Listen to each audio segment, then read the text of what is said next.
खींचो न कमानों को न तलवार निकालो, जब तोप मुकाबिल हो तो अखबार निकालो। तो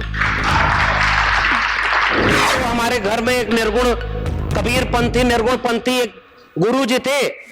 इसका लाभ मुझे यह मिला कि मेरे घर में किसी देवी देवता की तस्वीर कभी दिखी ही नहीं। तो आधा काम तो मेरा वहां से हो गया था, पाखंड से दूर था।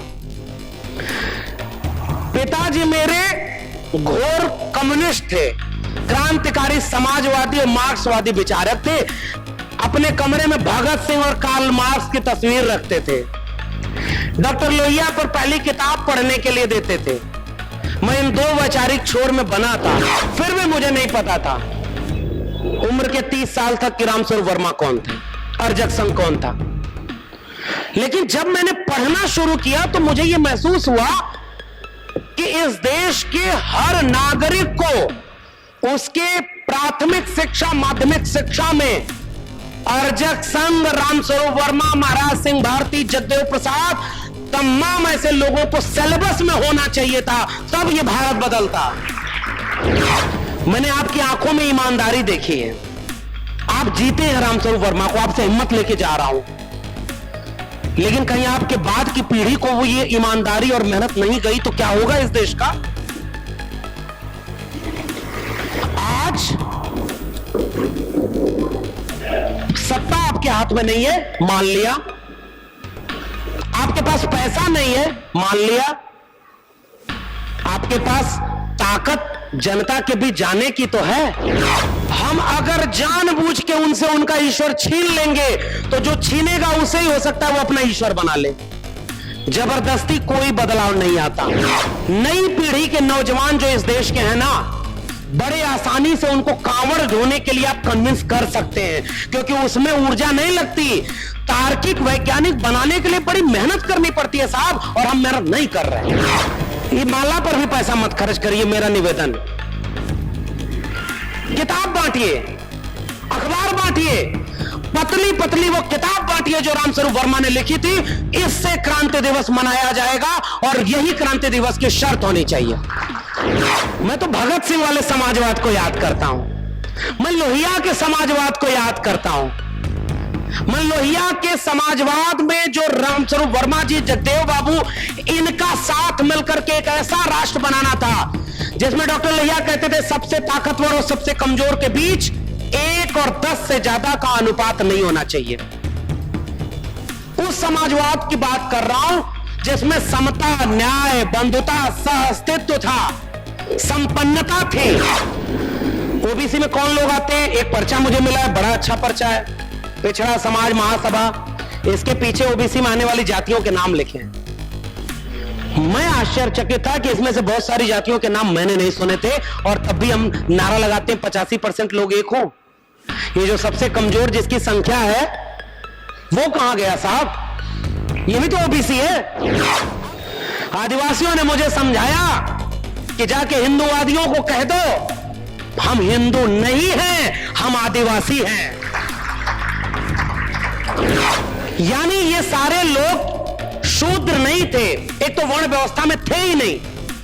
जितनी ओबीसी जातियां हैं, ये किसान, कामगार, श्रमिक जातियां हैं, ये वर्ण व्यवस्था में फिट नहीं होती हैं, इसलिए इन्हें शूद्र कहना नहीं चाहिए, मेरा ये मानना है। हमें जबरदस्ती शूद्र बनाया गया है, क्योंकि जबरदस्ती वर्ण व्यवस्था आरोपित की गई। जैसे आदिवासी को भी शूद्र बनाया गया, दलित को भी कहते हैं शूद्र। अरे भाई, वर्ण व्यवस्था में वो है ही नहीं, बाहर है। मेरी बात को केवल निवेदन की तरह, आग्रह की तरह लीजिए।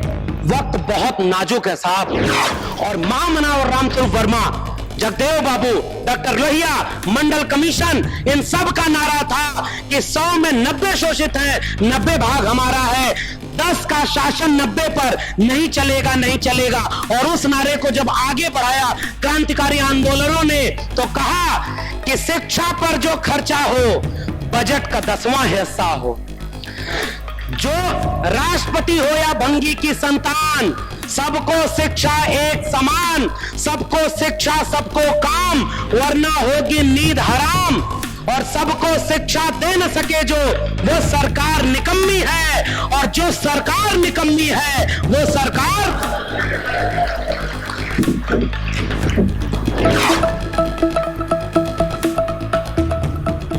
कि मेरी हसरत है कि आज महामना रामस्वरूप वर्मा का जो जयंती है, जो क्रांति दिवस है, वो क्या इतना कमजोर दिन है कि इस पूरे प्रदेश में, क्या पूरे प्रदेश में इतने कार्यक्रम नहीं हो जाने चाहिए थे कि लगे कि इस प्रदेश का ही एक नायाब हीरा था जिसके जहन में क्रांति का ख्याल था। यह मेरी हसरत है और इसलिए मैं आपकी आलोचना करूंगा। मेरे पास एक अखबार है, इस अखबार को निकालने वाले लोग कितनी मेहनत करते होंगे ये हम समझ सकते हैं। बहुत मुश्किल से ये काम हो रहे हैं। ये आयोजन जिन लोगों ने किया उनको कितनी मुश्किल हुई होगी, अगर आप करीब से उनसे बात करेंगे तो आपको समझ में आएगा। हमारे अग्रज बैठे हुए हैं, उन्होंने अभी कहा एक बड़ी अच्छी बात कि मंच पर भाषण देना सब जानते हैं, लेकिन मदद करके बड़ा कार्यक्रम और इतना अच्छा कार्यक्रम करने में रुचि नहीं दिखाते कि एक ऐसा हॉल होता जिसमें आवाज न गूंजती। तो वो भी तो हो सकता था। क्या रामस्वरूप वर्मा के वारिस इतने कमजोर हैं? मेरी चिंता है। मैं इस अखबार को देखा तो मुझे खुशी हुई कि कम से कम आज के वक्त में अखबार निकल तो रहा है, चाहे जितनी मुश्किल हो रही होगी। इलाहाबाद में मैंने पढ़ाई की है, वहां अकबर इलाहाबादी ने एक शेर लिखा था, खींचो न कमानों को न तलवार निकालो, जब तोप मुकाबिल हो तो अखबार निकालो। और हमारे दौर में त्रिशूल तलवार का दौर है, बच्चों को बांटा जा रहा है। जाओ, राम मंदिर बनवाने के आंदोलन तो भले करेंगे हम, लेकिन रामनवमी का जुलूस मस्जिद के सामने से निकलेगा और हम उन्हें गालियां देंगे। यह है धर्म आज का। और उस वक्त से अगर आपको मुठभेड़ करनी है तो विचारधारा और कलम और किताब ही आपका हथियार हो सकता है। महामना रामस्वरूप वर्मा मुझे लगता है सबसे बड़ी सीख यही दे गए। और इसलिए जब यह अखबार निकल रहा है तो मुझे गर्व है, मुझे खुशी है, मगर अफसोस क्या है वो आपके लिए कह रहा हूं। इस अखबार में छोटी सी खबर, यहां एक पन्ने का संपादकीय जो बेहद जरूरी है, बहुत शानदार है, मैंने सरसरी तौर पर देखा, और उसके बाद के पन्नों पर एक समसामयिक, लेकिन बाकी सब पर केवल ऐड है, प्रचार है। और आप जानते हैं अखबार कैसे निकलता है। क्या शौक से ये प्रचार इतने सारे पन्नों पर दिया गया होगा? मैं सवाल पूछ रहा हूं, आप विचार करिएगा। ये देखिए, ये इतने सारे प्रचार क्यों करने पड़े? क्योंकि अखबार की जितनी लागत होगी शायद उतना भी पैसा नहीं आ पाता होगा। मैं समझता हूं इस प्रचार की कीमत, भाई पैसा ही नहीं है, लोग लिखते नहीं, लोग पढ़ते नहीं, नारा सबसे तेज लगाते होंगे। ये एक आलोचना है आपके, किसी महापुरुष को इतना बड़ा कर दे कि जब उसका जन्म मरण का दिन आए तो उसकी तस्वीर पर माला पहना दे, इससे आप अच्छे वारिस, हम अच्छे वारिस नहीं है। उनके विचारों की यात्रा आज कहां खड़ी है, मैं इस मंच का इस्तेमाल केवल और केवल यह बात करने के लिए कर रहा हूं। मेरी चिंता है कि यह विचारों की, यह क्रांति की यात्रा आज कहां है। और तब एक दूसरी आलोचना कर रहा हूं साहब, इस सभागार में मौजूद लोगों की औसत उम्र अगर निकालेंगे ना, तो इस सभागार में मौजूद लोगों की औसत उम्र 50 से ऊपर है। माफ करिए, इस वजह से हम कोई बड़ा काम नहीं कर पाएंगे। इसमें गलती आपकी है कि मेरी है, हम नहीं जानते, लेकिन हमने नौजवानों को जोड़ने के लिए क्या किया, ये मेरी चिंता है। अगर इस उम्र में, इस सभागार में इस उम्र के लोग बैठे हैं, तो मैं जानता हूं कि उन्होंने पूरे जीवन रामस्वरूप वर्मा को शायद कम पढ़ा होगा, लेकिन हो सकता है मुझसे ज्यादा जिया होगा।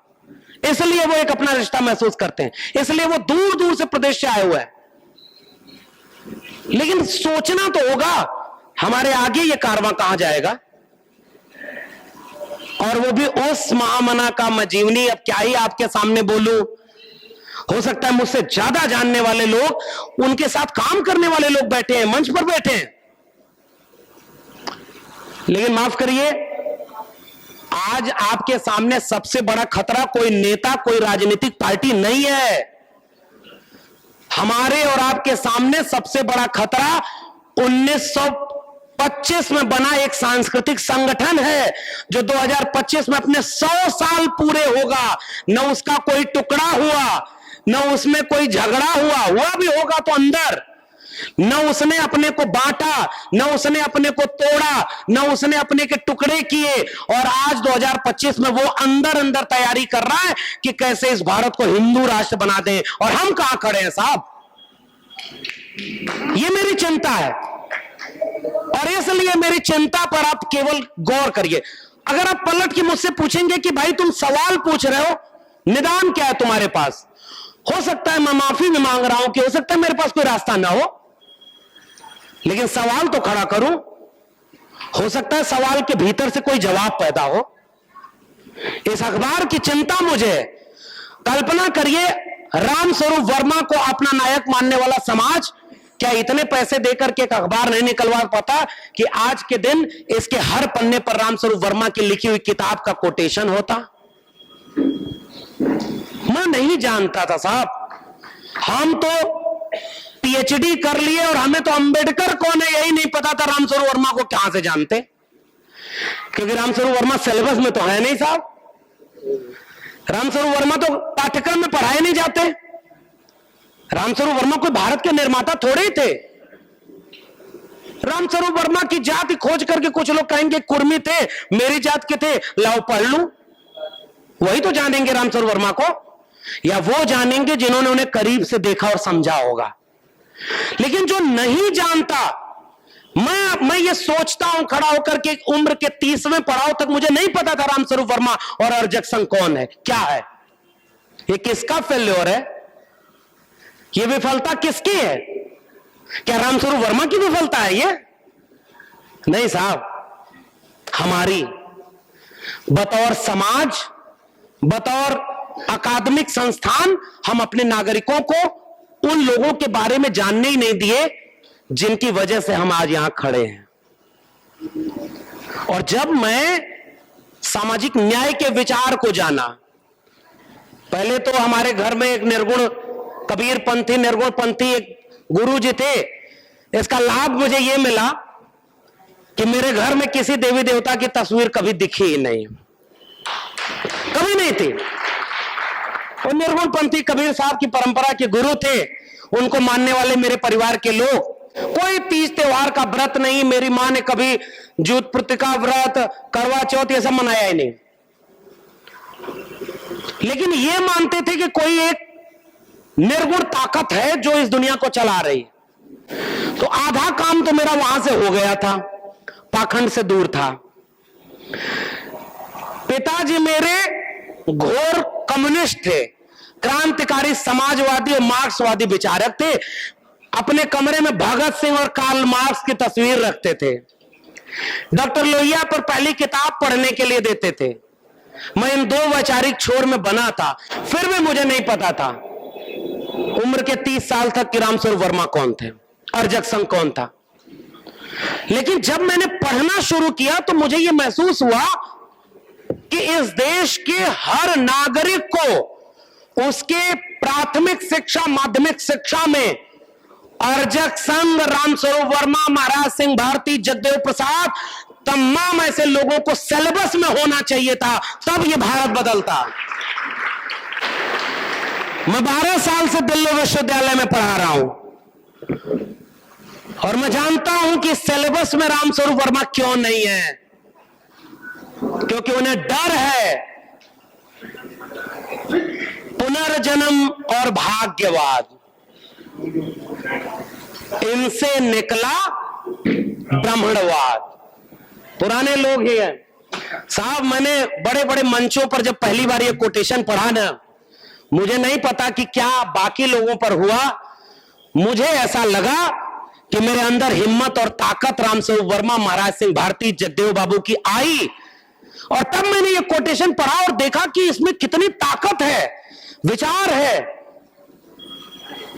और उस विरासत से जुड़ने का एक रास्ता है जो हमारी विरासत थी। बहुत बाद में पढ़ा, अर्जक संघ पर वीडियो बनाई, और अर्जक संघ के लोगों का पहली बार मेरे पास फोन आया कि साहब हम बहुत खुश हुए, आपने अर्जक संघ को पढ़ा और बताया, हमें बहुत नाज है आपके ऊपर। हमने कहा नहीं साहब, हमें अपने ऊपर अफसोस है कि इतना हमारे विचार का चीज इतनी देर से हम कैसे जान पाए, और उस विचार को हम आगे ले जाना चाहते हैं, इसलिए हम आपके बीच में आए हैं। साथियों, इस मंच का और क्रांति दिवस का सबसे रेटोरिक बना दिया गया इस्तेमाल यह होता है कि जिसकी जयंती हो उसकी तारीफ के कसीदे पढ़े जाएं। मैं गिनवाऊं, मैंने खूब पढ़ा है, रामस्वरूप वर्मा जी को खूब पढ़ा। मैंने दोनों संग्रह उनके खरीदे। उन्होंने जितनी पाखंड विरोधी वैज्ञानिकता की किताबें लिखी, ब्राह्मणवाद के विरोध में, पाखंड के विरोध में जितनी किताबें लिखी वो सब पढ़ा। जो अर्जक संघ समाज में क्रांति लाने का काम कर रहा था उसे पढ़ा। अर्जक संघ ने मानववादी त्योहारों की श्रृंखला बनाई, उसे पढ़ा। अर्जक संघ विवाह करने के लिए नई रीति बना रहा है, उस पर काम कर रहा है, पाखंड का विरोध कर रहा है, उसे पढ़ा खूब। मैं चाहता तो अभी ये बोल करके खूब तालियां बजवा सकता हूं कि ये पढ़ा है, देखो मैं कितना बड़ा ज्ञानी हूं। मुझे लगता है कि ये रामस्वरूप वर्मा को सच्ची श्रद्धांजलि नहीं होगी। मैं इतना कहूं कि घर घर रामस्वरूप वर्मा को पढ़ाइए, ये मेरी पहली बात है। अपने आप पढ़ाइए, मैं नहीं पढ़ा रहा आपको, और इसलिए नहीं पढ़ा रहा क्योंकि बहुत वरिष्ठ लोग बैठे मुझसे ज्यादा जानते होंगे उनके बारे में। एक बात, एक निवेदन, एक अपील, और हाथ उठा के बताइए कितने लोगों के घरों में रामस्वरूप वर्मा का समग्र संचयन या रामस्वरूप वर्मा के बारे में उनके घर के बच्चे जानते हैं? थोड़े से लोग होंगे।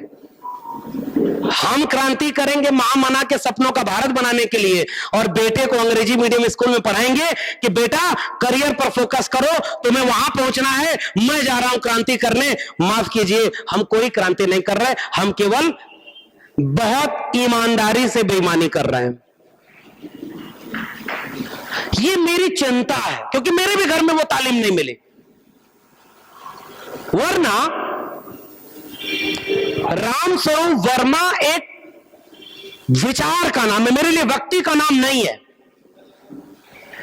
और विचार का काम है कि हम सब चाहते हैं भगत सिंह पैदा हो लेकिन पड़ोसी घर में हो।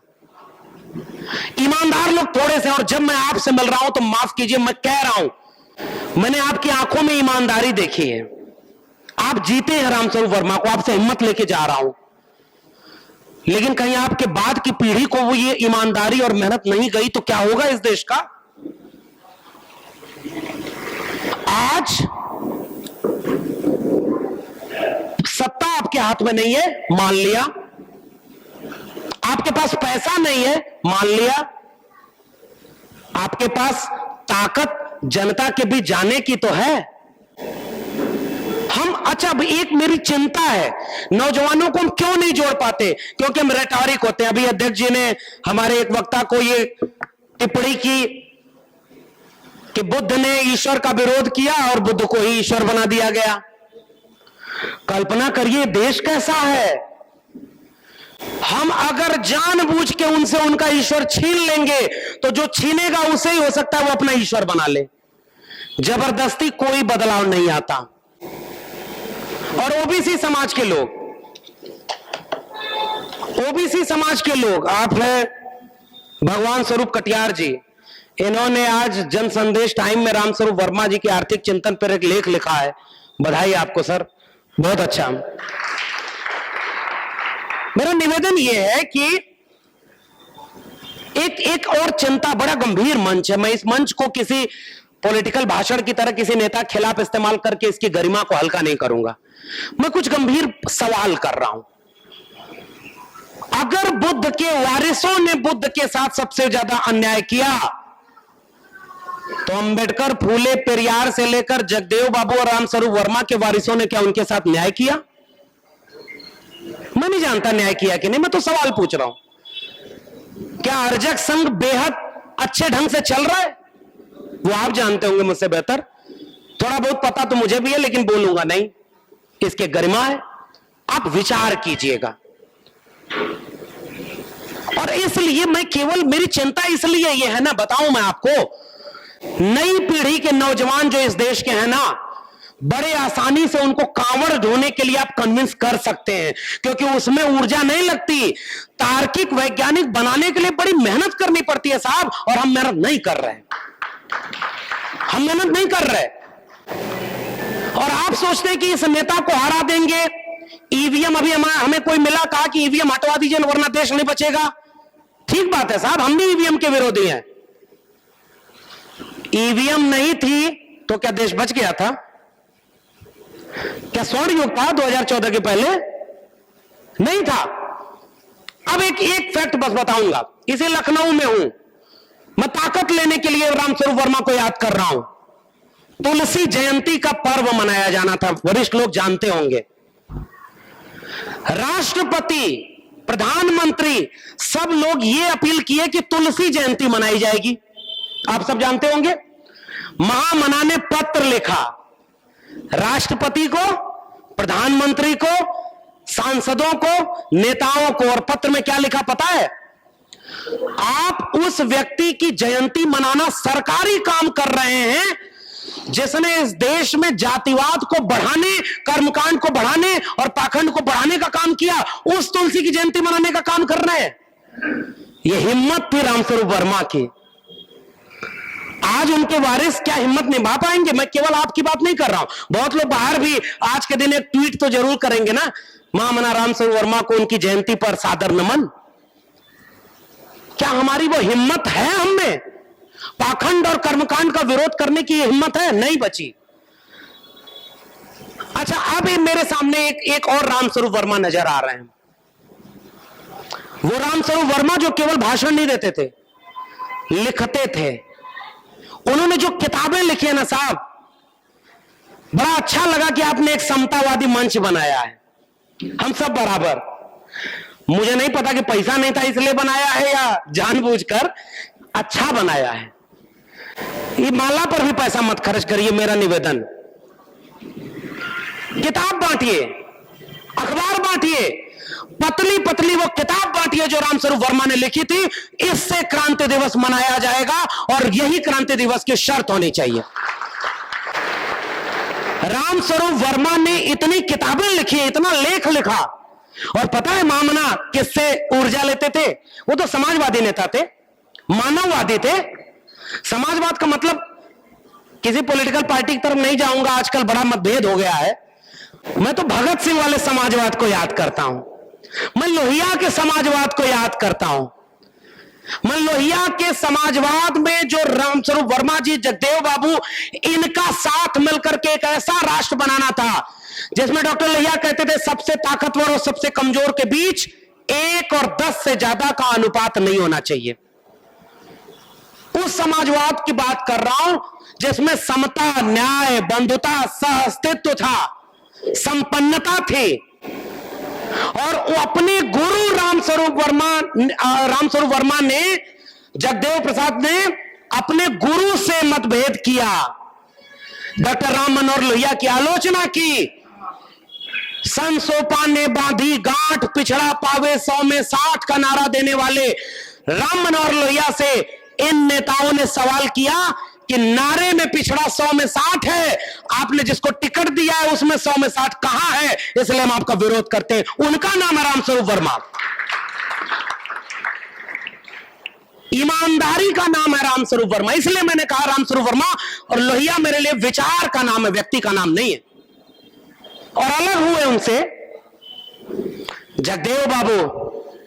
दिल्ली में कॉन्स्टिट्यूशन क्लब में झगड़ा हुआ उन लोग का, उधर समाज दल, शोषित दल बनाया, समाज दल बनाया, दोनों का गठबंधन हुआ, शोषित समाज दल का गठन हुआ। 60 और 70 का दशक है साहब, क्या नारा लगा। और फिर से मैं एक और आरोप का जवाब देना चाहता हूं इस बौद्धिक मंच से, इस गंभीर मंच से। दलित लोगों के साथ इतना अन्याय हुआ ना, धर्म के नाम पर, मनुष्य नहीं समझा गया। ये मुझे एक चिट्ठी दी मान्यवर राम बहाल वर्मा जी, इनका चैनल है, ये कह रहे हैं सब्सक्राइब करिए, कर लीजिएगा भाई, अच्छे लोग हैं, अपने लोग हैं। इन्होंने कुछ चुनौतियां लिखी हैं, अर्जक संगठन के प्रतिपादक 8 सिद्धांत। मुझे वो बड़ा अच्छा लगा। इंसान इंसान की बराबरी, बराबर बैठो बराबर बैठाओ, क्या जाति देख करके इंसान को उठा के भगाया गया कि नहीं? उसका छुआ खाया गया क्या? ये सब आप जानते हैं, मैं उस पर बहुत नहीं जा रहा। मेरी चिंता आज की है कि मेरे आज 2022 में आजादी का अमृत महोत्सव मनाने वाले मुल्क में जालौर राजस्थान में एक इंद्र मेघवाल 8 साल का बच्चा, तीसरी का बच्चा इसलिए मार दिया गया क्योंकि अछूत होकर के, दलित होकर के वो स्कूल में मटकी से पानी पी लिया था। कहां है इंसान इंसान में बराबर? जाति है ना बड़ी समस्या। मैं उस समाज में हूं, अभी सांस ले रहा हूं। भाग्यवाद, अंधविश्वास, पाखंड, इन सबको खत्म करने का काम किया। दोनों ने क्या नारा लगाया? और उसलिए मैं कह रहा था कि दलित को समझ में आया क्योंकि दलितों ने इतना झेला था साहब, मनुष्य ही नहीं बनाया। ठीक बात है, संवैधानिक शब्द है अनुसूचित जाति, लेकिन पॉलिटिकल टर्म है दलित। बहुत ज्यादा आप लोग रिजिड मत होइए, मेरा निवेदन है। दलित पैंथर बनाया था नाम दो ढसाल और तमाम लोगों ने, तो क्या हम उनको छोड़ देंगे, बाहर कर देंगे? दलित पैंथर बना साहब, और इतना रेडिकल कोई संगठन और कोई बना ही नहीं, उसका नाम था दलित पैंथर। दलित एक पॉलिटिकल टर्म है, एससी यानी शेड्यूल कास्ट यानी अनुसूचित जाति एक कॉन्स्टिट्यूशनल टर्म है, ये दोनों में अंतर। और दलित का अर्थ तो सीमित कर दिया गया केवल एससी से।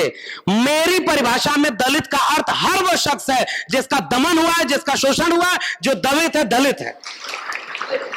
आइए अर्थ बड़ा करें, दिल बड़ा करें।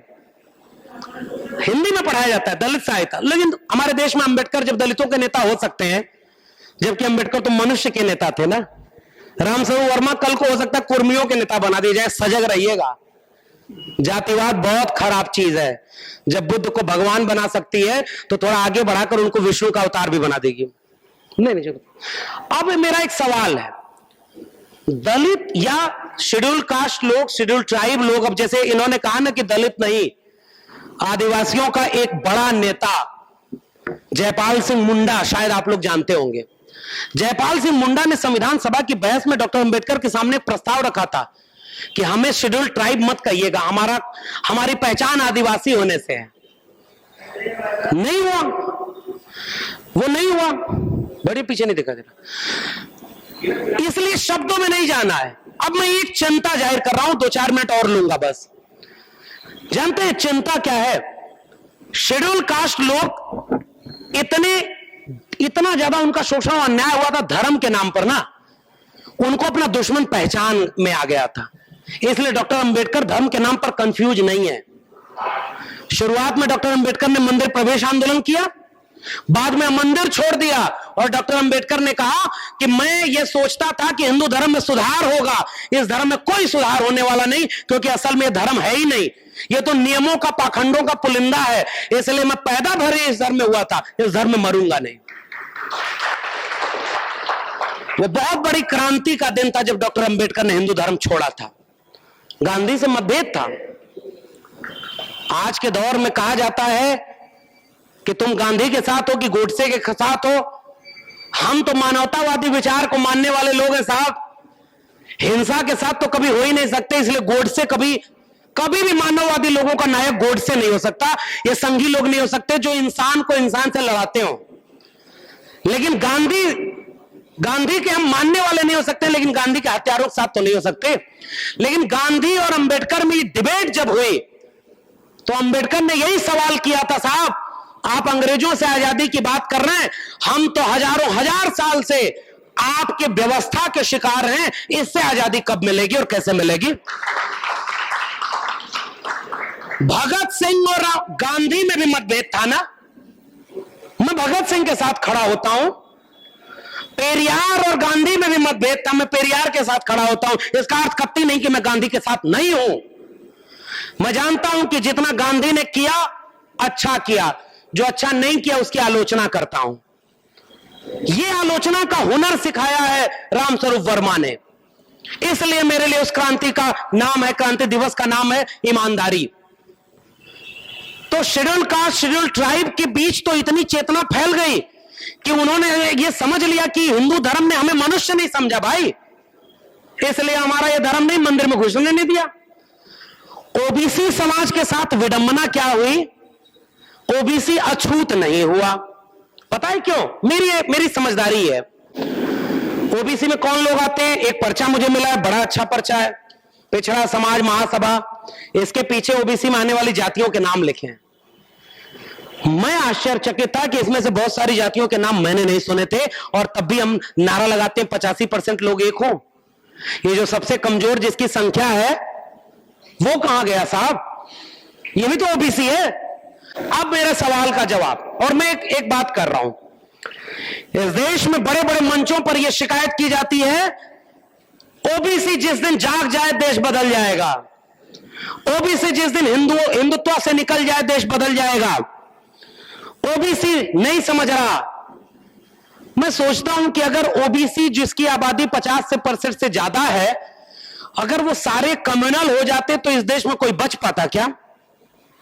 क्या सारा ओबीसी अगर कांवड़ ढोने लगता तो क्या इस देश में, क्या सारा ओबीसी अगर दंगा करने लग जाए तो इस देश में कभी अमन और शांति होगी? नहीं होगी। इसलिए मेरी चिंता यह है और मेरी बात यह है, ओबीसी के बीच सारे लोग कम्युनल नहीं थे, धार्मिक पाखंडी नहीं थे, और ओबीसी के साथ ओबीसी जातियां किसान जातियां थी, पशुपालक जातियां थी, अहिर, गडरिया, कुर्मी, नाई, मल्ला, निषाद, कुम्हार, लोहार, बढ़ई, तमाम जातियां जो हाथ से श्रम करती थी और जो उत्पाद करती थी वो सवर्णों को छूना पड़ता था। इसलिए अगर ओबीसी को अछूत बना देते तो उनका सिस्टम नहीं चलता। इसलिए अछूत किसको बनाया? जो मैला ढोता था, जो उत्पादन कर रहा है। तो शूद्र में कौन आया? ओबीसी नहीं आया तो कौन आया? क्योंकि अछूत जातियां तो वर्ण व्यवस्था के बाहर थी। यह ब्राह्मणवादी नैरेटिव है। मेरा मानना है, मैं आज लखनऊ के इस बहुत वरिष्ठ और बौद्धिक सभागार में एक विमर्श खड़ा करके जाना चाहता हूं। आदिवासी कभी भी वर्ण व्यवस्था के अंदर नहीं थे। मैं भी पिछले दिनों छत्तीसगढ़ गया था विश्व आदिवासी दिवस पर। 5 फुट से कम हाइट की महिलाएं, पूरे शरीर पर कपड़ा भी नहीं, बच्चे कुपोषण के शिकार, महिलाओं की उम्र से पहले बुढ़ापा। वो भी एक भारत है जिसका कोई नहीं पूछने वाला है। मारे जा रहे हैं वो बस्तर, बकसवा, सिलगेर, हसदेव के जंगलों में इंसान होकर के मारे जा रहे हैं। और कौन मार रहा है? सरकार मार रही है, पुलिस और प्रशासन और सेना मार रही है। हर घर तिरंगा, हर हाथ तिरंगा, हर आंख तिरंगा, हर जगह तिरंगा, और अपने ही नागरिकों पर गोली चलवाओ। ये कैसी राष्ट्रभक्ति है भाई? और मैं आदिवासियों के बीच जा करके, पढ़ करके, समझ करके एक बात बोल रहा हूं और एक ही बात बोलूंगा और इस बात के बाद अपनी बात खत्म कर दूंगा। आदिवासियों ने मुझे समझाया कि जाके हिंदूवादियों को कह दो हम हिंदू नहीं हैं, हम आदिवासी हैं। हमारा देवी देवता अलग है, हम प्रकृति पूजक हैं। तीर कमान हमारा पूजा का अस्त्र शस्त्र है, हिंसा का नहीं। हमने तीर कमान तो उनके ऊपर तानी थी जो दिकू थे, जो घुसपैठिए थे, चाहे अंग्रेज हो, चाहे सामंत जमींदार हो, चाहे आज अंबानी और अडानी हो, उनके खिलाफ आदिवासी लड़ रहा है। मैं एक बहुत गंभीर बात कर रहा हूं। आदिवासियों ने मुझसे कहा कि हम आपके हिसाब से पूजा नहीं करते, हम आपके हिसाब से विवाह नहीं करते, हमारा मंदिर वैसा नहीं है, हमारे लोग नहीं है, फिर हम हिंदू कैसे हो गए? हमारी भाषा अलग है, हमारा पहनावा अलग है, और सबको हिंदू बनाने के लिए वहां पर संगठन में काम चल रहा है। तो आदिवासी वर्ण व्यवस्था में नहीं है, यह आदिवासियों ने मुझे समझाया। दलितों को वर्ण व्यवस्था से अछूत बनाकर बाहर कर दिया, यह आप जानते हैं। फिर वर्ण व्यवस्था में शूद्र कौन था? मेरा सवाल है। उन्होंने कहा शूद्र ओबीसी है। ज्योतिबा फूले ने भी लिखा है, डॉक्टर अंबेडकर ने भी हु और शूद्रा में यही एक्सप्लेन किया। एक और बात है, अगर शूद्र है ओबीसी, और ओबीसी जातियां कुर्मी, कोयरी, अहिर, गडरिया, ये सारी जातियां अगर शूद्र थी तो मगध का साम्राज्य किसका था? पाल प्रतिहार गुर्जर वंश किसका था? नागवंश किसका था? इसलिए ज्योतिबा फूले और अंबेडकर दोनों एक बात लिखते हैं जिसे रामस्वरूप वर्मा जी लोग, बाबू जगदेव प्रसाद लोग समझ गए थे, और बहुत गंभीर बात है। मैं वही समझाने आया हूं। समझाने क्या, डिस्कस कर रहा हूं। यानी ये सारे लोग शूद्र नहीं थे, एक तो वर्ण व्यवस्था में थे ही नहीं।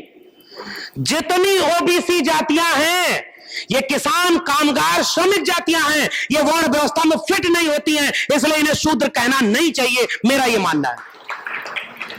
हमें जबरदस्ती शूद्र बनाया गया है, क्योंकि जबरदस्ती वर्ण व्यवस्था आरोपित की गई। जैसे आदिवासी को भी शूद्र बनाया गया, दलित को भी कहते हैं शूद्र, अरे भाई वर्ण व्यवस्था में वही नहीं, बाहर है। इसलिए अगर क्योंकि शूद्र होता ओबीसी तो अशोक महान कौन था? हमारे यहां सुहेल देव हैं, राजभरों के बड़े नेता हैं, वो कौन थे साहब? यदुवंश था देवगिरी के, पाल प्रतिहार वंश था, अशोक महान, चंद्रगुप्त मौर्य। इसका मतलब एक नए किस्म का विमर्श है। अब उस विमर्श में हम लोग क्या कर रहे हैं? जो पुराने पैटर्न पर सोच रहे हैं। मैं एक सुझाव बस दे रहा हूं, आप मेरी बात से असहमत भी हो सकते हैं। ओबीसी को हिंदू बनाना आसान है, क्योंकि वो अछूत तो रहा नहीं। ओबीसी को उनका अपना देवता भी बना दिया। जैसे मैं एक गंभीर बात कर रहा हूं, पता नहीं ये बात आप लोग सहमत होंगे नहीं। डॉक्टर अंबेडकर ने 4 प्रकार के कृष्ण का जिक्र किया है, पढ़ा है आपने? डॉक्टर अंबेडकर लिखते हैं कि ये जो यादवों का कृष्ण था ना, वो तो पशुपालक नेता था। गीता वाला, महाभारत वाला, द्वारिका वाला कृष्ण तो ब्राह्मणवादियों ने आरोपित किया है। जैसे बुद्ध को विष्णु का अवतार बना दिया। आरएसएस में कुछ दिन बाद डॉक्टर अंबेडकर की बड़ी सी मूर्ति भी बन जाएगी, सजग रहिएगा, वरना आरएसएस में भी जोर से नारा लगेगा, जय श्री राम के बाद जय भीम, और आपके लोग आरएसएस की सदस्यता ले लेंगे। ऐसे बहरूपियों के दौर में हम जी रहे हैं। ये सजग रहने का वक्त है। हर जय भीम बोलने वाला व्यक्ति आपका अपना नहीं होगा। वैसे ही ये ब्राह्मणवादी विमर्श है, वर्ण व्यवस्था के फ्रेम में सोचो। इसलिए ज्योतिबा फूले लिखते हैं, जो क्षत्रप शब्द खेत से बना है। क्षत्रप, क्षत्रिय, जो इस देश के शासक लोग थे। और वही बात डॉक्टर अंबेडकर हुआ शूद्रा में लिखते हैं।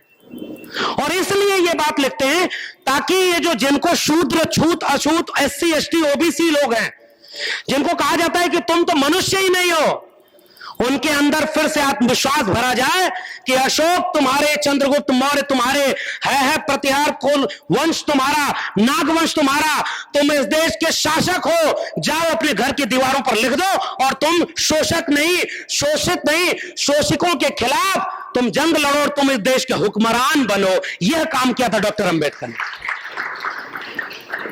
इसलिए इस बात को गंभीरता से समझिएगा। हम गलती कहां कर रहे हैं, ऐसा मुझे लगता है, मे बी आई रॉन्ग। हम ओबीसी घरों के सामने जाकर कहते हैं तुम शूद्र हो, तुरंत ओबीसी निकल के आता है, कहता है कैसे शूद्र हूं मैं? आप लोग झेलते हैं नहीं इस समस्या को? वो तो मानेगा नहीं। आप लौट आते कहते हैं कि ये ओबीसी तो मानेगा नहीं, ब्राह्मणवादी ओबीसी है। आप लौट आए, पीछे से एक आरएसएस का बंदा गया, कहा कि नमस्कार भाई साहब, नमस्ते सदा वत्सले त्वया हिंदू राष्ट्रे, हम आपके घर पानी पीने आए हैं, आप तो हमारे हैं, गले से लगा लिया। अगले कांवड़ में ये वाला ओबीसी भी कांवड़ लेने चला गया। गलती किसकी है? उस ओबीसी की है या वो लोग जो तराजू लेकर 24 कैरेट अंबेडकरवादी और 24 कैरेट लोहियावादी लोगों को खोज रहे थे? आप अपनी नाक इतनी लंबी किए, उसे समझा नहीं पा रहे। जैसे अभी यहीं पर लोग बैठे हो, सब जय भीम बोल रहे हो, अचानक आपको किसी के घर हाथ में कलावा दिख जाएगा, आप उसका मजाक बनाने लगेंगे, कैसे अंबेडकरवादी हो, कलावा पहनते हो, लाओ कैंची हम काट देते हैं, हम कैंची लेके घूम रहे हैं, सबको शुद्ध अंबेडकरवादी बनाना है। अगले कार्यक्रम में वो आपके आएगा ही नहीं, फिर क्या करेंगे? रामस्वरूप वर्मा ने रास्ता क्या चुना था? समझाने का, संवाद का। रामस्वरूप वर्मा जी क्या लाठी लेकर, कैंची लेकर घूम रहे थे क्या?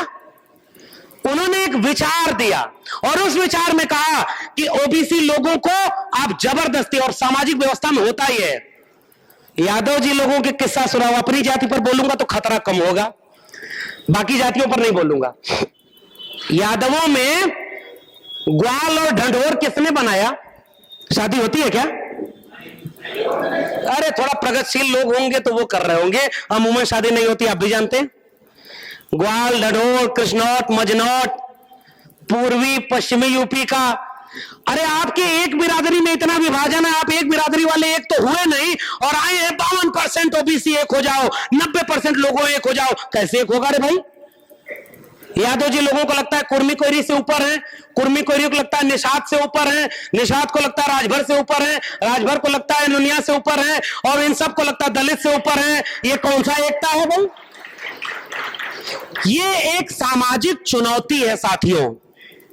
इस चुनौती से हमें लड़ना है। लड़ने का रास्ता क्या होगा?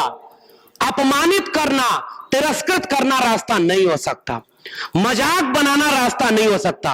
कांवड़ वाले को चढ़ाओगे, अगली बार अकेला गया, पिछली बार, अगली बार 4 को कांवड़ लेकर चला जाएगा। एक हमारे यहां किस्सा चलता है, एक आदमी की गलती से नाक कट गई, पूरा गांव मोहल्ला उसे कहता नकटा आ गया, नकटा आ गया। बड़ी बेइज्जती उसको महसूस होती थी। एक आदमी को बहलाया फुसलाया, पता है तुम रोज मंदिर जाते हो, शनिवार को जल चढ़ाते हो, क्यों? घर का कष्ट मिट जाए, मोक्ष मिल जाए। पता है मोक्ष का रास्ता मुझे भगवान ने बताया है। तो कहा क्या? तो कहा कि उसके लिए अपनी नाक कटवा देनी होगी। वो कहा कि अच्छा इसीलिए तुमने कटवाया? कहा हाँ, जिस दिन से कटवाया उसी दिन से मोक्ष मिल गया है। भगवान से बात होती है डायरेक्ट। कम पढ़ा लिखा आदमी था, अपनी नाक उसने भी कटवा ली। फिर उसने कहा कि यहां तो कोई मोक्ष मिला ही नहीं, भगवान मिला ही नहीं। तो कहा समझ गए, हमको भी नहीं मिला था, हमको भी नहीं मिला था, लेकिन पहले मैं अकेला था, अब हम 2 हो गए, चलो तीसरे को खोजते हैं। और धीरे धीरे उन्होंने पूरे गांव को नकटा बना दिया। धर्म ऐसे काम करता है। पता नहीं इस पे भी बुलडोजर न चल जाए, मेरे खिलाफ FIR ना हो जाए। मैं तो नाम भी नहीं लिया भाई, हमने थोड़ा ही कहा कि आपका धर्म उनके तरह चलता है। हो सकता है मैं ईसाई धर्म की बात कर रहा हूं। इशारे, ये चेतना, ये वैज्ञानिक तार्किक विवेक जिन पुरखों ने दिया, उनमें से एक की जयंती हम मना रहे हैं, रामस्वरूप वर्मा की। वैज्ञानिक दृष्टिकोण से धर्म के खिलाफ खड़े हो, अपने आप धर्म वाले अपना धर्म छोड़ देंगे। ज्योतिबा फूले ने एक नाटक लिखा है साहब, तृतीय रत्न। तृतीय रत्न नाटक का किस्सा इस तरह से घर घर समझाने की जरूरत है। आप कैंची लेकर घूम रहे हैं साहब, चोटी काट दे, कलावा काट दे, ऐसे नहीं कोई होता। हमारे इसी सभागार में एक पति पत्नी बैठे हुए, मैं नाम नहीं लूंगा, उन लोगों का मेरे पास फोन आया कि आपकी वजह से हमारे घर में माहौल खराब है। मुझे नहीं पता मेरी इस बात को बोलने के बाद, आप बिल्कुल मैं बताऊंगा नहीं। अब शिकायत क्या थी, और ये उदाहरण मैं जानबूझकर दे रहा हूं। मान लीजिए हम कोई बात समझ गए कि धर्म गलत है, हम पढ़ने का हमको मौका मिला, बाहर घूमने का मौका मिला, हमें समझ में आ गया कि ये गलत चीज है। हो सकता है जिसको हम समझाना चाह रहे हैं वो इतना जल्दी ना समझ पाए, लेकिन हम चाहते हैं कि आज ही तुरंत तुम्हें बदलना होगा, वरना या तो भगवान को चुनो या हमको चुनो।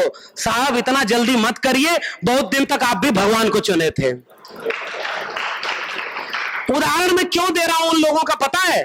क्योंकि मैं अपने घर में भी लड़ रहा हूं। मेरे बहन की शादी होने वाली है, मैंने कहा ब्राह्मण आएगा तो मैं नहीं आऊंगा, घर में लोग परेशान है, ब्राह्मण की शादी कैसे होगी?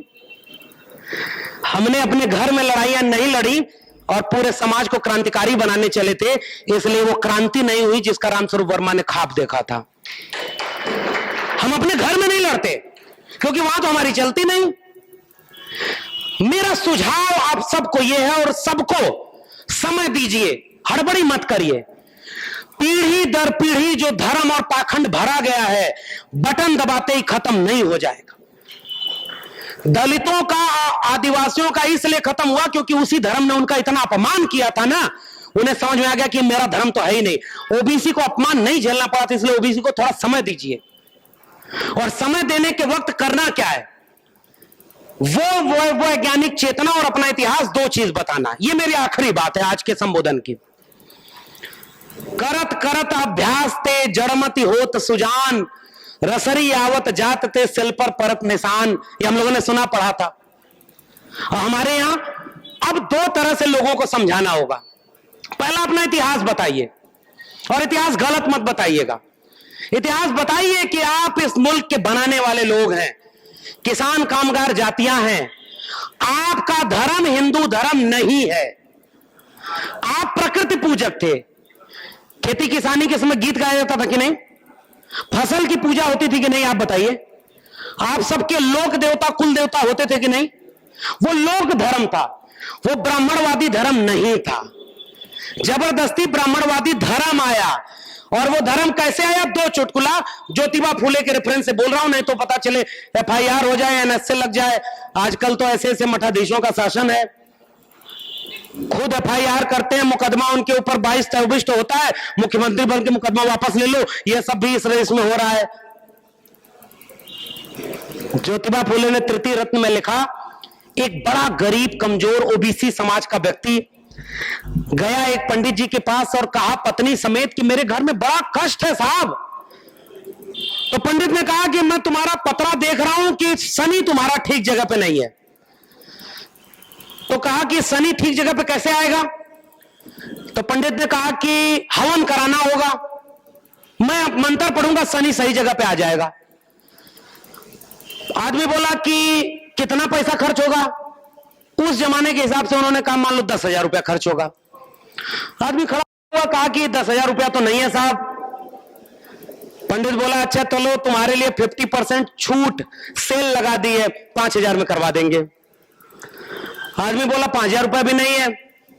उन्होंने कहा अच्छा 1,000 रुपये दे दो, 1 महीने के लिए शनि को ठीक जगह पे कर दूंगा, पैसा हो जाए तो बड़ी वाली हवन करा लेना। उसने कहा उतना पैसा भी नहीं है। पंडित ने कहा कि अच्छा 100 रुपए दो, एक मंत्र दे देता हूं, कम से कम कंट्रोल में रहेगा। आदमी खड़ा हुआ और दोनों जेब निकाल कर कहा कि साहब हमारे जेब में 1 फूटी कौड़ी भी नहीं है। पंडित गुस्से में खड़ा होकर कहा जब तेरे जेब में 1 फूटी कौड़ी नहीं है तो जा बेटा, शनि तेरा कुछ नहीं बिगाड़ सकता। तो ज्योतिबा फूले ने लिखा है, तृतीय रत्न नाटक का नाम है। घर घर समझाएंगे तो लोग समझेंगे कि नहीं समझेंगे? एक और चुटकुला सुनाता हूं।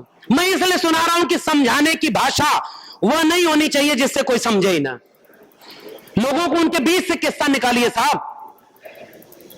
एक आदमी, दादाजी मर गए, पिताजी ने कर्मकांड किया जिसका विरोध अर्जक संघ करता था, मृत्यु भोज किया। 45वें दिन पता नहीं कौन सी चीज होती है, क्या होता है 45 दिन पे? कुछ कुछ होता है, पंडित को खिलाया जाता है, पिंडा उंडा पर आते हैं। देखिए पता है सबको है, भले करते नहीं होंगे। तो उसके बाद क्या हुआ कि पंडित आया। अब मौत के समय सोचिए, जिसके घर मौत हुई हो उससे भी वो दान दक्षिणा लेके चला जाता है। सिस्टम पहचानिए साहब, इतना क्रूर और निर्मम सिस्टम है। बाकी जगह तो दान दक्षिणा ले ही ले रहा है। और उस नाटक के भरोसे मैं कह रहा हूं, पिताजी ने उनको खटिया दे दी, गौदान कर दिया, सब कुछ दे दिया। और किस भरोसे दिया कि दादाजी को वो ले जाएगा? कौन? पंडित जी, क्योंकि देवता के अवतार हैं। अगले दिन कुछ दिन बाद पंडित जी आए तो पिताजी ने पूछा कि दादाजी कैसे हैं वहां? तो पंडित ने कहा बहुत मजे में हैं, गाय का दूध खूब अच्छे से पी रहे हैं, खटिया पर सोने के लिए जमीन है। एक ही चीज की कमी, अगर नई खटिया मिल जाती तो दादाजी आराम से सोते। कहा खटिया कैसे जाएगी? कहा हम हैं दूत, हमको दो, हम पहुंचाएंगे। खटिया लेके नई नई चला गया। पोता सामने देख रहा था क्योंकि अर्जक संघ से जुड़ा था पोता। कुछ दिन बाद फिर पंडित जी आए और पंडित जी ने कहा, पिताजी ने पूछा कि दादाजी कैसे हैं? तो पंडित ने कहा बहुत मजे में हैं, नई की खटिया पे बड़ी अच्छी नींद आवे। और उसके बाद उन्होंने कहा कोई जरूरत? तो कहा कि बाजार जाने में परेशानी होती है, साइकिल अगर मिल जाती एक तो बाजार जाने में अच्छा होता। पोता देख रहा था, साइकिल लेके चले गए। अगली बार जब पंडित जी आए और पिताजी ने पूछा कि दादाजी कैसे हैं? तो कहा बड़े मजे में हैं, खटिया पर बड़ी अच्छी नींद आती है, गाय से बढ़िया दूध पी रहे हैं और नई की साइकिल पर रोज सवेरे शाम घूमने जाते हैं। पोता खड़ा होकर बोल दिया पंडित झूठ बोल रहा है, दादाजी बहुत परेशान है। तो पंडित ने कहा कैसे परेशान है? तो कहा पिताजी ने जो नई की खटिया नई की साइकिलिया दिया था वो उनको मिली ही नहीं। तो कहा तुमको कैसे पता? तो कहा दादाजी ने एक चिट्ठी लिखी है, देखो हमको भेजी है, तुम्हारी साइकिल नहीं मिली, तुम्हारा खटिया नहीं मिली, तुम्हारी गैया भी हमारे पास नहीं है। पंडित नाराज होकर खड़ा होकर बोला ये चिट्ठी तुम्हारे पास किस रास्ते आई? तो बेटा बोला उसी रास्ते जिस रास्ते आपने साइकिल भेजा था, गाय भेजा था और खटिया भेजा था। जब मैंने महामना राम स्वरूप वर्मा को पढ़ा तो मुझे लगता था कि इस घर में, हर एक घर में एक रामस्वरूप वर्मा होना चाहिए, जो तार्किक ढंग से वैज्ञानिक दृष्टिकोण की बात करे। उस तरह से मानववाद आएगा, वरना हम अपमानित करके, मजाक बना के धर्म से किसी को नहीं हटा सकते। और लोक धर्म के पास लौटिए मेरे साथियों, लोगों को समझाइए। लोक का मतलब है प्रकृति, ये कायनात हमारी है। और महामना रामस्वरूप वर्मा ने वो कायनात के पास जाने की बात की। बिना कायनात के, बिना प्रकृति के कोई इंसानियत नहीं है, जिस इंसानियत की बात, मानववाद की बात अर्जक संघ करता था। और इसलिए मैंने कहा कि ओबीसी के समाज में ज्योतिबा फुले को पढ़ाइए। अगर आपकी पत्नी नहीं मानती तो तुरंत उसका व्रत मत छोड़वाइए, पहले उसको महामना रामस्वरूप वर्मा की करवा चौथ पर 2 किताब गिफ्ट कर दीजिए। चलनी में भले मुंह मत देखिए, लेकिन 2 किताब गिफ्ट करिए, उनको पढ़ने दीजिए, समझने दीजिए। बड़े बड़े पढ़े लिखे लोग भी बड़े बड़े पाखंडी होते हैं साहब, हम ऐसे विरोधाभासी समाज में हैं। और आप चाहते हैं कि तुरंत लोग धर्म छोड़ दें? अच्छा, अब आखिरी बात, धर्म क्या करता है? अभीष्ट की इच्छा और अनिष्ट से रक्षा, इसी पर दुनिया भर का धर्म बन गया। मंदिर जाते हैं, साहब बेटवा को नौकरी लग जाए, साहब बीमारी ठीक हो जाए, हुजूर ये हो जाए। मंदिर में जाते हैं ना, सोच के बताइए, तथागत बुद्ध की मूर्ति के सामने भी यही सब करते हैं नहीं? कड़वी बात, बुद्ध को भी बना रहे ना भगवान, अंबेडकर को कुछ दिन में आप ही भगवान बनाएंगे, देखिएगा, मेरी बात याद रखिएगा। जबकि डॉक्टर अंबेडकर, उन्होंने कहा व्यक्ति पूजा सबसे खराब है, रामस्वरूप वर्मा की पूजा करने की जरूरत नहीं है। और तथागत बुद्ध जिसने कहा कि कुछ लोग कहें तो सच मत मानना, किसी किताब में लिखा हो तो सच मत मानना, ढेर सारे लोग कहें तो सच मत मानना, जो तुमको सच लगे उसे सच मानना, अप दीपो भव, उसको भी आप देवता बना दे रहे हैं। आखिरी बात, ओबीसी समाज और उस पूरी वर्ण व्यवस्था में जो ओबीसी समाज नहीं है, उसको लोक के करीब ले चलिए और तब पूछिए। और जो लोग ये शिकायत करते हैं कि ओबीसी का कोई आंदोलन नहीं है, त्रिवेणी संघ 1930 में बना था बिहार में। अब आखिरी टिप्पणी, त्रिवेणी संघ बना बिहार में, ओबीसी समाज के लोग थे। बाद में सर उन्हीं को कह दिया अहिर कुर्मी कोयरी संघ। जो लड़ता है वही सबसे ज्यादा अपमान भी झेलता है, लेकिन अपमान झेलने से लड़ना छोड़ नहीं देना चाहिए।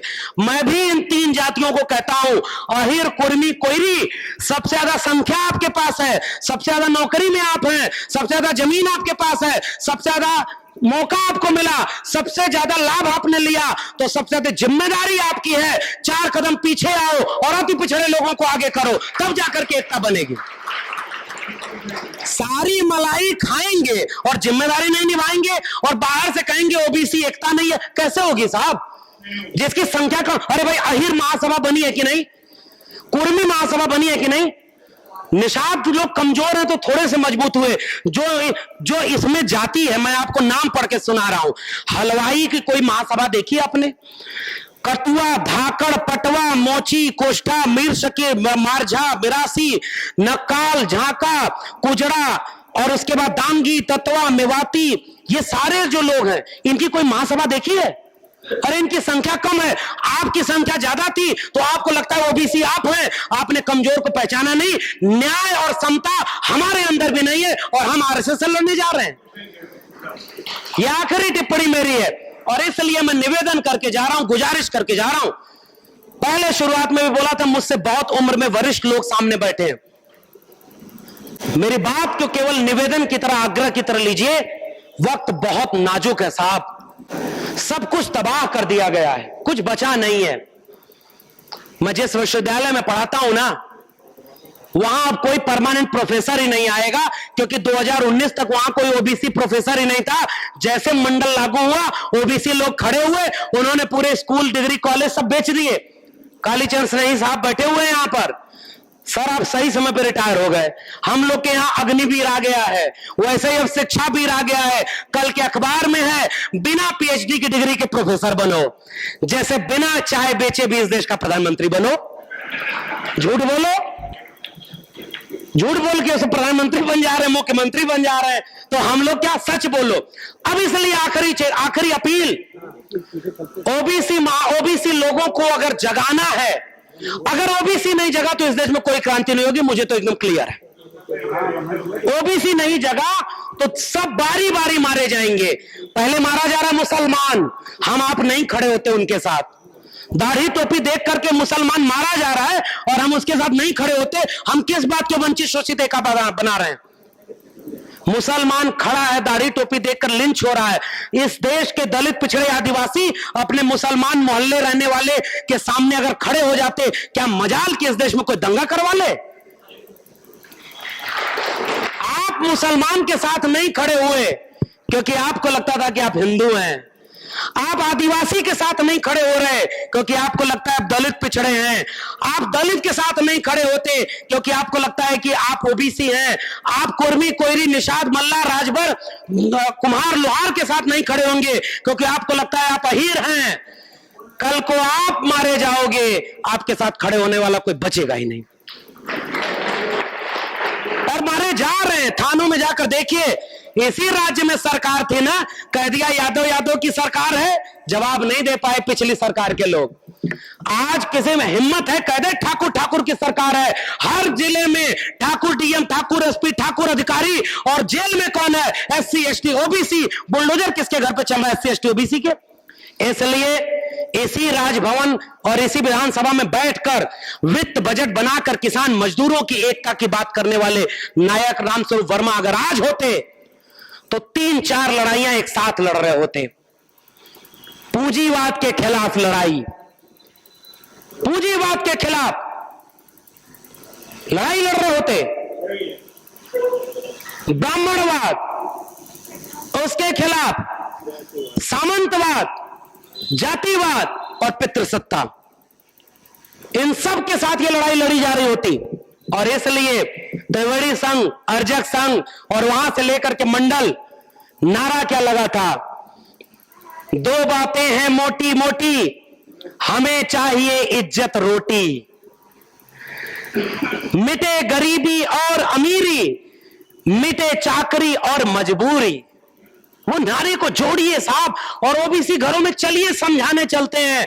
आगे 5 साल में अगर इस देश की किस्मत न बदल जाए तो कहिएगा कि हमारी ताकत कमजोर थी, हमारे पुरखे कमजोर। दो बातें हैं मोटी मोटी, 2 बातें हैं मोटी मोटी, हमें चाहिए इज्जत रोटी। पुनर्जन्म और भाग्यवाद, इनसे निकला ब्राह्मणवाद। ब्राह्मणवाद की क्या पहचान? गिटपिट बोले करे न काम। मानववाद की क्या पहचान? ब्राह्मण भंगी एक समान। जिसमें समता की चाह नहीं, वह बढ़िया इंसान नहीं। मनुष्यता के पक्ष में खड़े हैं। किसी पार्टी, किसी विचारधारा और किसी नेता से आपको खतरा नहीं है, खतरा मनुष्यता पर है। और जिस विचारक का आप नाम ले रहे हैं, वो मनुष्यता का पेड़ लगाया था, जिसमें विज्ञान, तर्क, सुख और समृद्धि का फल लगा था। जो समता की बात, जिसमें समता की चाह नहीं, वह बढ़िया इंसान नहीं। समता बिना समाज नहीं, बिन समाज जनराज नहीं। जो जमीन को जोते बोए, वो जमीन का मालिक होए। राष्ट्रपति, अब उसके बाद अर्जक संघ जुड़ा, शोषित समाज दल बना, और राम मनोहर लोहिया का नारा, पिछड़ा पावे 100 में 60। ओबीसी नहीं एक होंगे भाई, दलित एक नहीं है, आदिवासी एक नहीं है। आओ उससे भी बड़ी एक एका बनाए, जो एका हमारे पुरखों ने बनाई। 100 में 90 शोषित हैं, शोषितों ने ललकारा है। धन, धरती और राजपाट में 90 भाग हमारा है। और इसी नारे में आपके सामने एक दृष्टि भी है। लड़ाई किसकी लड़नी है? धन, धरती और राजपाट की। इस मुल्क के 90% संसाधनों पर इस मुल्क के 90% वंचितों, शोषितों का हिस्सा होना चाहिए। कुछ लोग, हमारे लोग भी तो हो, जो बैंक से लोन लेके लंदन भाग जाएं। भाई, देश को लूटने में भी वही आगे हैं। हालांकि ये एक गंभीर बात नहीं है, लेकिन आज भी इस देश में 90% लोग 10% कम्युनिटी के हैं। और महामना और रामस्वरूप वर्मा जगदेव बाबू, डॉक्टर लोहिया, मंडल कमीशन, इन सब का नारा था कि 100 में 90 शोषित हैं, 90 भाग हमारा है, 10 का शासन 90 पर नहीं चलेगा, नहीं चलेगा। और उस नारे को जब आगे बढ़ाया क्रांतिकारी आंदोलनों ने तो कहा कि शिक्षा पर जो खर्चा हो बजट का 10वां हिस्सा हो। जो राष्ट्रपति हो या भंगी की संतान, सबको शिक्षा एक समान, सबको शिक्षा सबको काम, वरना होगी नींद हराम। और सबको शिक्षा दे न सके जो, वो सरकार निकम्मी है, और जो सरकार निकम्मी है वो सरकार। साथियों, मैंने वक्त ज्यादा ले लिया, लेकिन गुजारिश यही है, ये आखिरी वाक्य मेरा है, ये मैं आपके लिए नहीं बोल रहा, ये खुद के लिए बोल रहा हूं। मेरे पिता कॉमरेड थे। भगत सिंह और अंबेडकर से पहला परिचय मेरे पिता ने कराया था। और मेरे पिता एक बात कहते थे, मेरे पास पैसा नहीं है, विचार है जो मैं तुम्हें सौंप रहा हूं। मुझे ऐसा लगता है कि अगर उस विचार को मैं अगली पीढ़ी को नहीं सौंप पाया तो मैं सबसे बड़ा दगाबाज हूं अपने पूरे विरासत का, अपने पूरी कौम का। हम राम स्वरूप वर्मा की जयंती भले छोटी मनाएं, लेकिन घर घर राम स्वरूप वर्मा को पहुंचाएं, इनके किताब को पहुंचाएं, इनके विचार को पहुंचाएं, वरना आने वाली पीढ़ियां हमसे पूछेंगी, साहब 2022 में जब इस मुल्क में सब कांवड़ ढोने के लिए ले जा रहे थे, कांवड़ ढोआ रहे हैं भाई, और कांवड़ ढोने के लिए विधायक, एमपी, एमएलए, आईएएस, पीसीएस के बच्चे क्यों नहीं जाते? गरीब बेरोजगार के बच्चे क्यों नहीं जाते?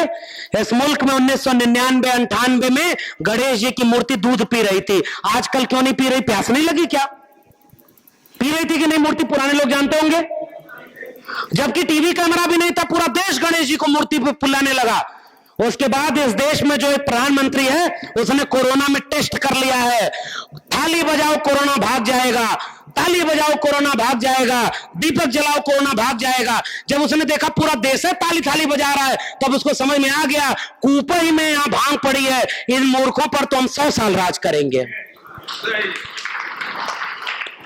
इसलिए वैज्ञानिक चेतना, ईवीएम ओवीएम हट जाएगी, फिर भी आरएसएस को नहीं हरा पाओगे। आप बीजेपी को हरा सकते हो। और आपके नेता ने सामाजिक सांस्कृतिक आंदोलन नहीं किया। रामस्वरूप वर्मा एक क्रांति का नाम है। आप किससे लड़ रहे हो? वो कांवड़ आपके बच्चों को ढुआ लेगा, बच्चा आपसे लड़ जाएगा, क्योंकि बच्चे को टीवी पर रामायण दिखा गया है। जिस देश का रक्षा मंत्री राफेल बना विज्ञान से और आया तो उसके नीचे नींबू और मिर्चा लटका रहा था। और हम आप क्या करते हैं? दुनिया में कंप्यूटर आया तो उससे वहां पर विज्ञान और तकनीक आगे बढ़ी। भारत में कंप्यूटर आया तो जन्म पत्री और कुंडली देखी जा रही है उससे। इस देश में कुछ हो सकता है क्या?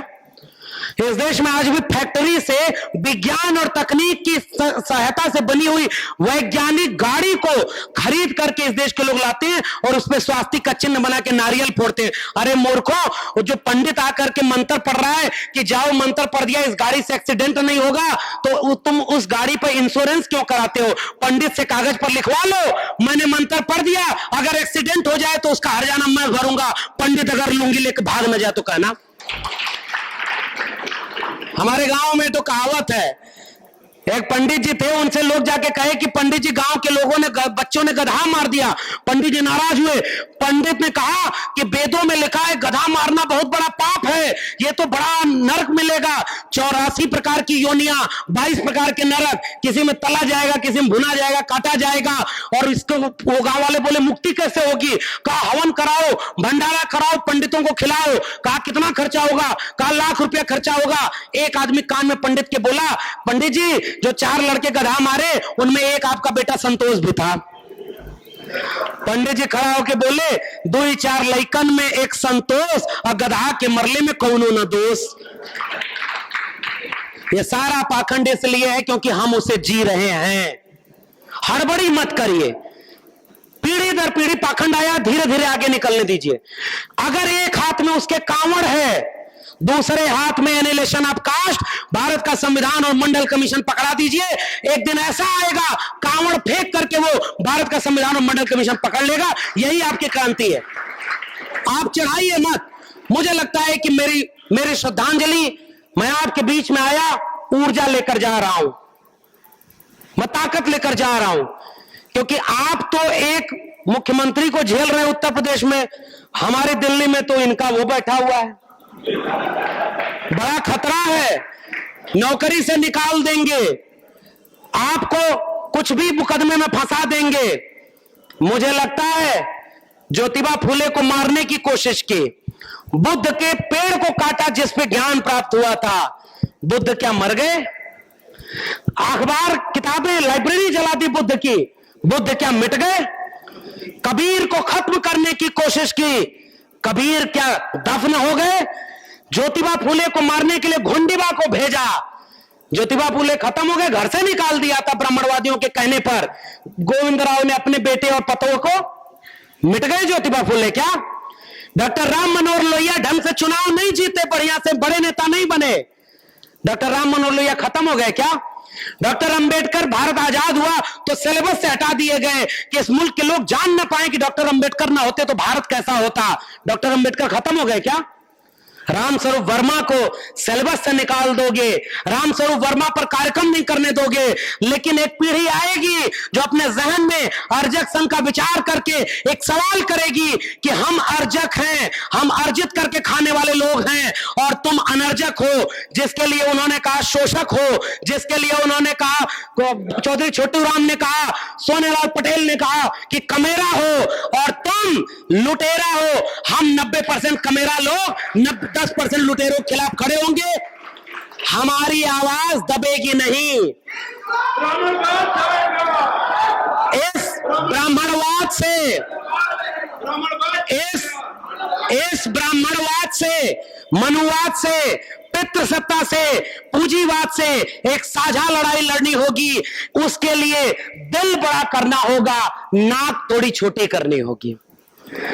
हम सब की नाक बड़ी लंबी हो गई साहब, मंच पर जगह नहीं मिली, जाके बाहर कहेंगे बड़ा खराब कार्यक्रम था, कोई लिहाज ही नहीं रहा। 4 दिन के लड़के को बुला के घंटा भर बुलवाया, हमको बुलाया ही नहीं। मैं माफी चाहूंगा उसके लिए आयोजकों से, लेकिन वही दिल बड़ा करिए, अपने गांव में इससे बड़ा मंच लगाइए, इससे ज्यादा लोग आपके सामने होंगे। हजारों लाखों नेताओं की जरूरत है साहब, बने बनाए मंच पर तो हम भी भाषण दे लेते हैं, आज तो हर घर में नेता की जरूरत है। इसलिए आयोजकों को बधाई और क्रांतिकारी सलाम कि आपने मुझे सम्मानित किया है। मैं हिम्मत और हौसला लेकर आपके सामने पूरी विनम्रता से यह भरोसा लेकर लौट रहा हूं कि जब तक हिम्मत बची रहेगी, इस मनुवादी, जातिवादी, फासिस्ट, तानाशाही जालिमों के सामने मानववाद, संविधानवाद, लोहियावाद, अंबेडकरवाद और इंसानियत का ये वाद जो है उसकी मशाल जलाते रहेंगे। जय भीम, जय मंडल, संविधान जिंदाबाद, इंकलाब जिंदाबाद, संविधान जिंदाबाद।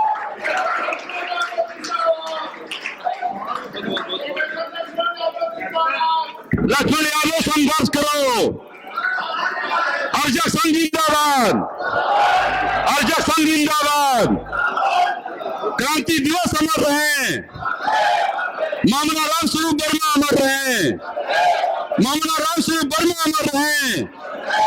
ब्राह्मणवाद जाएगा, ब्राह्मणवाद जाएगा, ब्राह्मणवाद जाएगा।